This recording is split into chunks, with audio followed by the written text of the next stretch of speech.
لا تنسوا الإعجاب بالفيديو والاشتراك بالقناة وتفعيل زر الجرس ليصلكم كل جديد.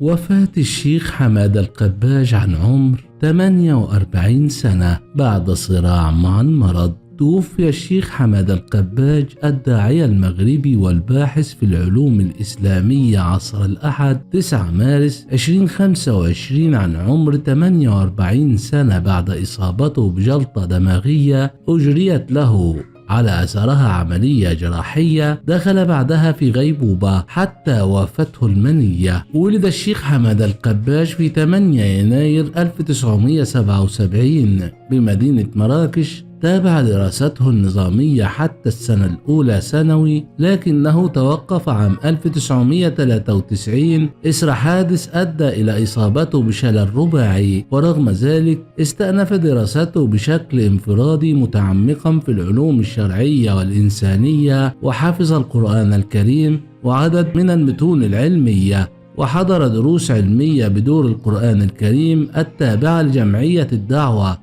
إلى القرآن والسنة، كما استفاد من عدد من العلماء البارزين في المغرب وخارجه. شغل الشيخ قباج عدة مناصب، منها عضو هيئة تحرير أسبوعية السبيل والمنسق العام للتنسيقية المغربية لجمعية دور القرآن، ومدير المكتب الإعلامي لجمعية الدعوة إلى القرآن والسنة بمراكش. كما أسس وأشرف على موقع منزلة المرأة في الإسلام، ونشرت على صفحته الرسمية بمواقع فيسبوك تدوين جاء فيها: بقلوب مؤمنة بقضاء الله وقدره تلقينا نبأ وفاة فضيلة الشيخ حماد القباج الذي رحل إلى جوار ربه اليوم. ويعتبر الشيخ حماد القباج من رموز السلفية الوطنية المعاصرة وأحد أبرز أهل العلم والدعوة بالمغرب، تاركا خلفه إرثا علميا ودعويا سيظل حاضر في ذاكرة محبيه وتلاميذه. اشتهر الراحل بمواقفه الجريئة، حيث أثار الجدل عندما وصف مراكش في أحد لقاءاته بأنها عاصمة السياحة الجنسية، وهو ما جر عليه انتقادات واسعة. حد الدعوة إلى مقاضاته بتهمة التحريض على مراكش، خصوصا أن من ضمن تلامذته الذين حضروا هذا اللقاء من تورطوا في حادثة إمليل الإرهابية الشهيرة. كما دخل عالم السياسة بترشحه للانتخابات عام 2016 ضمن حزب العدالة والتنمية، وهو ما جر عليه انتقادات واسعة من العديد من الفئات بما فيها بعض تلامذته، حيث اعتبرها البعض تغييرا لمواقفه الداعية إلى مقاطعة الانتخابات بل وتحريمها، في حين اعتبرها البعض انتهازية وتغيير لموقف الشيخ بعد أن بدت له مزايا الاستفادة من السياسة، خصوصا مع لمعان نجم العدالة والتنمية، لكن منع من الترشح بدعوى مواقفه المتشددة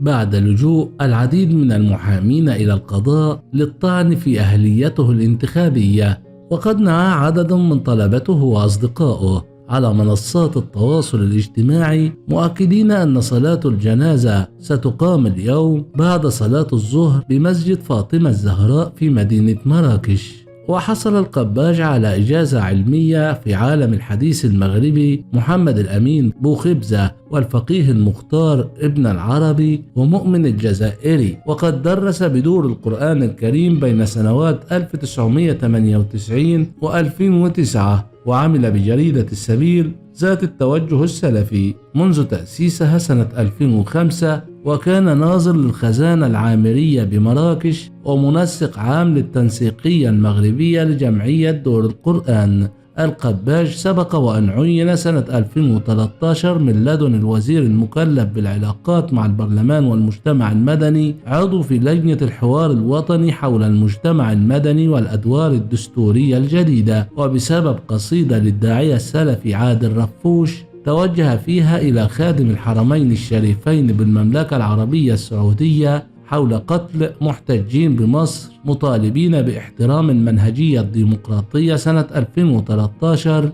تبرأ المغراوي من مضمونها قائلا أن بلاد الحرمين الشريفين وحاضنة الإسلام والمسلمين ولا نقول عنها إلا خير، فاستقال حماد القباج من جمعية الدعوة والقرآن التي يترأسها المغراوي، قائلا في بيان له: لست عضو في جماعة الإخوان، وأنا مخالف ومنكر لمخالفتهم الشرعية، لكن أثبت تضامنه فيما لحقهم ويلحقهم من ظلم واضطهاد وعدوان. القباج الذي رشحه حزب المصباح في إحدى دوائر مراكش رافقه جدل سنة 2016 بسبب دروس مسجلة وطريقة حديثه عن اليهود فيها، وهو ما يعلق عليه بقوله: ما أؤمن به أن أتعايش مع اليهود والنصارى، مطلب شرعي ووطني، ولي في ذلك مقالات ودروس عديدة، وفي الوقت نفسه أرفض رفضا باتا ما يمارسه اليهود الصهاينة على الفلسطينيين من ظلم يصل كثيرا إلى حد المجازر الإرهابية الفظيعة من مجزرة صبرا وشتيلة إلى مجزرة غزة. وقد كان حماد القباج دائم الحضور في المؤتمر الوطني للغة العربية، وتغيب للمرة الأولى عنه في سنة 2025 الجارية بسبب مرضه، وفق ما ذكره رئيس الائتلاف الوطني من أجل اللغة العربية، علما بأن من بين مؤلفات الراحل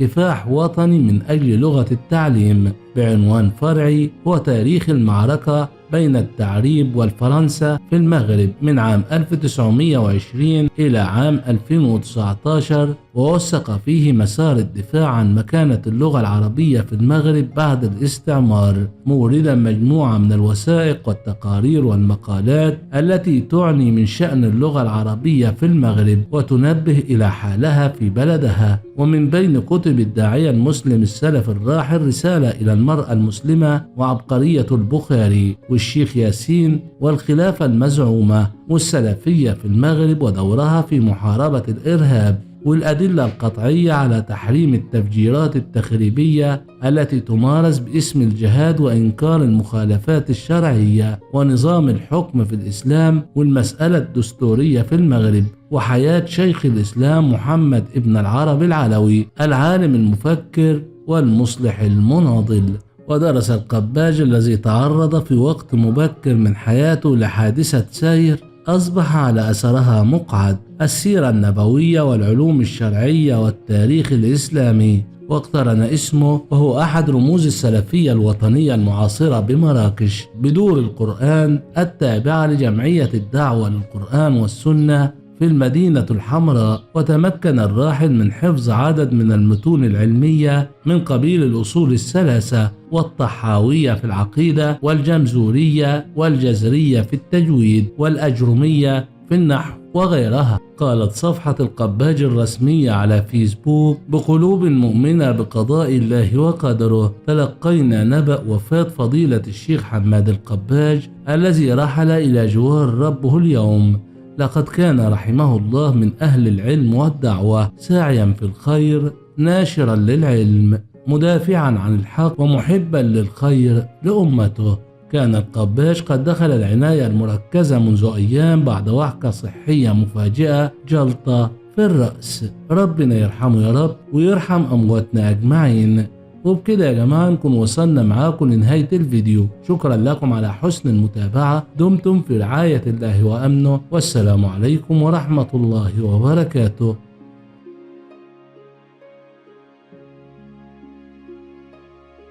لا تنسوا الإعجاب بالفيديو والاشتراك بالقناة وتفعيل زر الجرس ليصلكم كل جديد.